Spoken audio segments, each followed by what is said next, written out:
ভারতীয় cricket board BCCI সেটা আর ভারতের ক্রিকেট বোর্ড আছে নাকি একটা রাজনৈতিক দলের ক্রিকেট বোর্ডে পরিণত হয়েছে সেই প্রশ্ন উঠে গেছে এবং এটা প্রমাণিত হয়ে গেছে যে ক্ষমতাসীন বিজেপির প্রবল চাপের মুখে আইপিএল থেকে মুস্তাফিজুর রহমানকে সরিয়ে নিতে একরকম বাধ্য হয়েছে ভারতীয় ক্রিকেট বোর্ড বিসিসিআই। কেন কি কারণে এটা প্রমাণিত হয়েছে সেটা বোঝা যায় জাস্ট তিনটা স্টেটমেন্ট দেখলেই, সেটা আপনাদের একটু শোনাতে চাই। 1983 বিশ্বকাপ জয়ী ইন্ডিয়া দলের সদস্য মদন লাল তিনি কি বলেছেন? তিনি বলেছেন বিসিসিআই এই সিদ্ধান্ত নিয়েছে কারণ তাদের চ্যালেঞ্জ করার ক্ষমতা কারণে, এমনকি শাহরুখ খানেরও না। কিন্তু খেলাধুলায় কেন এত রাজনীতি ঢুকছে আমি জানি না, ক্রিকেট কোন দিকে যাচ্ছে তিনি সংশয় প্রকাশ করেছেন যে ক্রিকেট আসলে যাচ্ছেটা কোন দিকে, এবং একই সাথে তিনি এই সিদ্ধান্তের সমালোচনা করেছেন। তিনি আরো বলেছেন নিশ্চয়ই ওপরের মহলের চাপ ছিল। ওপরের মহল বলতে কি বোঝানো হচ্ছে সেটা নিশ্চয়ই আপনারাও বুঝতে পারছেন। বাংলাদেশে যা ঘটছে তা অত্যন্ত দুঃখজনক, কিন্তু খেলোয়াড়দের কেন এর মাঝখানে টেনে আনা হচ্ছে? এখানে শাহরুখ খানের দোষ কোথায়? কয়েকদিন ধরে লাগাতার শাহরুখ খানকে টার্গেট করা হয়েছে একটা মহলের পক্ষ থেকে, একটা দলের পক্ষ থেকে। নিলামে তো একটা কমিটি বসে খেলোয়াড় নির্বাচন করে, মদনলাল এমনটা বলেছেন। এবার আরেকজনের স্টেটমেন্ট যদি আমরা একটুখানি শুনি। সাবেক পররাষ্ট্র প্রতিমন্ত্রী, কংগ্রেস নেতা এবং লোকসভার সদস্য শশী থারুর তিনি কি বলেছেন? তিনি বলেছেন যে মুস্তাফিজুর রহমান একজন ক্রিকেটার যার এসব ঘটনার সঙ্গে কোনো সম্পর্ক নেই। তিনি ব্যক্তিগতভাবে ঘৃণাসূচক কথা, হামলা বা এমন কর্মকাণ্ডকে সমর্থন কিংবা ন্যায্যতা দেওয়ার জন্য কখনো অভিযুক্ত হননি। তিনি একজন ক্রীড়াবিদ, আর এই দুটি বিষয়কে মিশিয়ে ফেলাটা অনুচিত।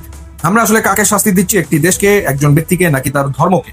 অর্থাৎ কংগ্রেসের নেতা তিনি, কংগ্রেসের পক্ষ থেকে এই সিদ্ধান্তের তীব্র সমালোচনা করা হয়েছে, বিরোধিতা করা হয়েছে।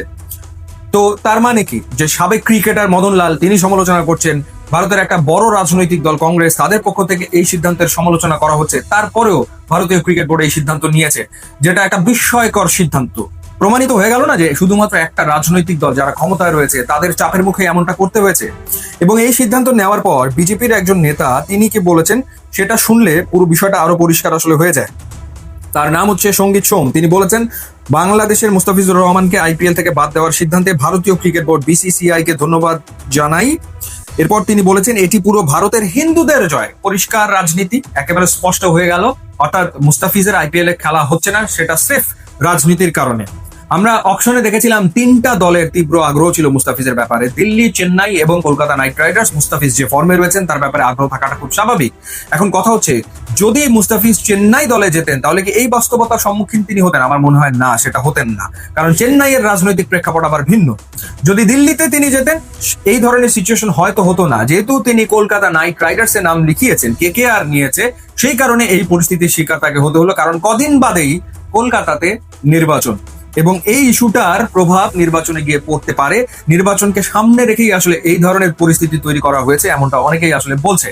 সো যাই হোক, এটা একটা রাজনৈতিক সিদ্ধান্ত এবং সেই রাজনৈতিক সিদ্ধান্তটা ভারতের ক্রিকেট বোর্ড নিতে বাধ্য হয়েছে তাদের ক্ষমতাসীন রাজনৈতিক দলের কারণে, যেটা সত্যিকার অর্থে বিস্ময়কর, বিস্ময়ে জাগানিয়া এবং গোটা ক্রিকেট বিশ্বকে আসলে হতবাক করেছে তাদের এই সিদ্ধান্ত।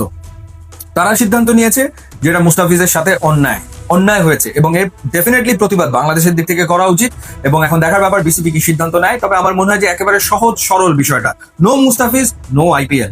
মুস্তাফিজকে যদি তারা এভাবে করে শেষ মুহূর্তে বাদ দিতে পারে তাহলে আইপিএল এদেশে দেখানোরই বা কি প্রয়োজন রয়েছে? আইপিএল বাংলাদেশে দেখানোর কোনো প্রয়োজন তো আসলে নেই। সেক্ষেত্রে অন্তত এই প্রতিবাদ বাংলাদেশের করা উচিত। এখন দেখার ব্যাপার যে বিসিবি কি সিদ্ধান্ত নেয়। একই সাথে বিশ্বকাপে বাংলাদেশের ভেন্যু যেহেতু কলকাতা, এখন কলকাতায় মুস্তাফিজ নিরাপদ না, তাহলে বাংলাদেশের হয়ে মুস্তাফিজ গেলে সেখানে নিরাপত্তা কে দেবে? সুতরাং বাংলাদেশের এই দিকটার কথাও ভাবা উচিত এবং ভেন্যুর ক্ষেত্রে শ্রীলঙ্কাকে তারা চিন্তা করে দেখতে পারে। এই সিদ্ধান্ত বিসিবি নিশ্চয়ই নেবে। কথা পরিষ্কার একেবারে, no Mustafiz no IPL. YouTube এবং ইনস্টাগ্রাম লিঙ্ক দেওয়া আছে, আপনারা যোগ দিলে খুবই খুশি হবো। And thanks for watching.